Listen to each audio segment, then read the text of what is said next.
नमस्कार साथियों, मैं डॉक्टर विवेक त्रिपाठी आप सभी से एक विनती करना चाहता हूं। सर्वप्रथम आप सभी को प्रणाम करता हूं। कोरोना काल चल रहा है, आप सभी जानते हैं, जिसमें सरकार ने सिर्फ भारत की ही नहीं पूरे विश्व की सरकार ने लॉकडाउन लगाया और लॉकडाउन के विषय में कोई भी टिप्पणी करना अब उचित नहीं है। किंतु जब से अनलॉक की प्रक्रिया शुरू हुई है तब से इस देश के कुछ अधिकतर लोग को लग रहा है कि जैसे कोरोना चला गया है या कोरोना की वैक्सीन बन चुकी है या हमारी इम्यूनिटी कुछ ज़्यादा ही बढ़ गई है कि हमको कोरोना नहीं होगा। लेकिन आप सभी देख रहे हैं कि कोरोना का प्रकोप कितनी तेज़ी से प्रसार कर रहा है। इस प्रसार को रोकने के लिए अब सरकार जिम्मेदार नहीं है।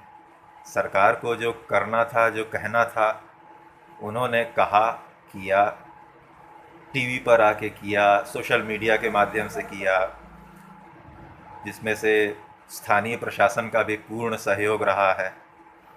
किंतु मैं ये कहना चाहता हूँ और कहते हुए बड़ा अफसोस भी होता है, दुख भी होता है कि हम सभी लोग इस बात को ये मान के चलते हैं कि हमको कोरोना नहीं होगा।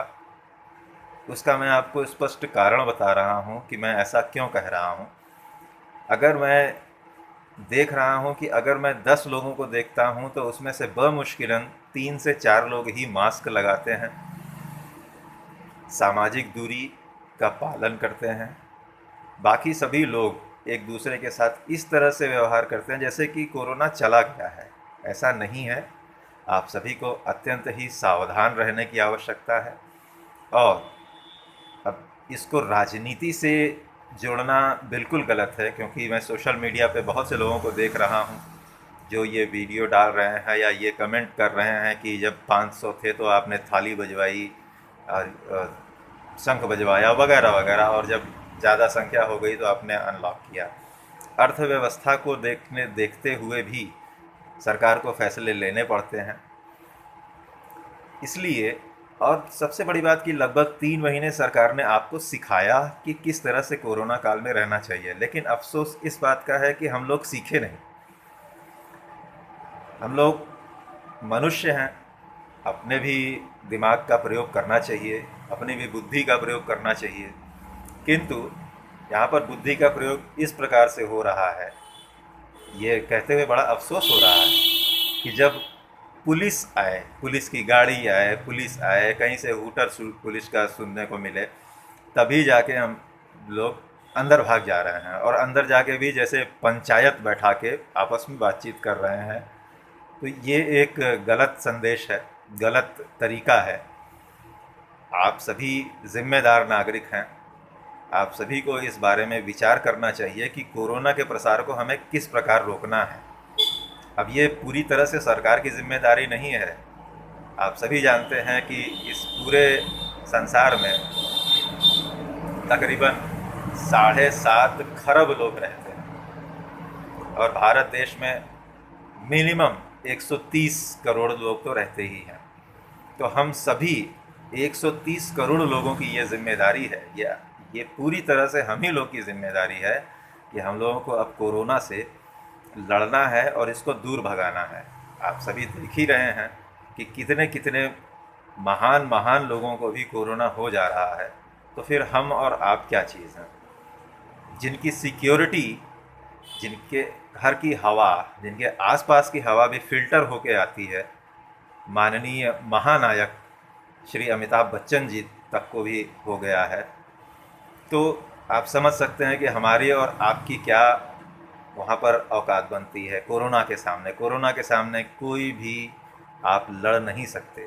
ये बात सच है कि कोरोना अक्सर इम्यूनिटी जिसकी अच्छी है उसको नहीं होता, लेकिन इस बात को भी ध्यान में रखिए कि इम्यूनिटी बढ़ाने के चक्कर में हम लोग अपने शरीर के तंत्र की धज्जियाँ उड़ाए चले जा रहे हैं।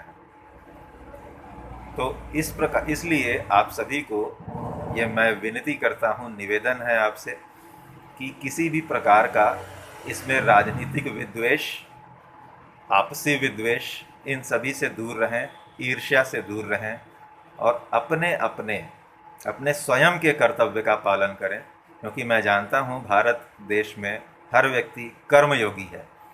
आप कर्म कीजिए, किंतु पूरी तरह से सावधानी के साथ। सावधानी इतनी रखिए कि कोरोना जो है वो वास्तव में इतना डिप्रेस हो जाए इतना डिप्रेस हो जाए कि वो आप तक क्या, आपके आसपास भी पहुंच न पाए और पूरी तरह से भारत से इरेडिकेट हो जाए। आई रिपीट, इरेडिकेशन हम लोग का इसका उद्देश्य है। इसलिए कृपा करके आप सभी से मैं हाथ जोड़कर विनती करता हूँ कि कृपया स्वस्थ रहें और स्वच्छता के नियम का पालन करें और कोरोना से बचने के जितने भी नियम हैं उन सभी का पालन करें। धन्यवाद।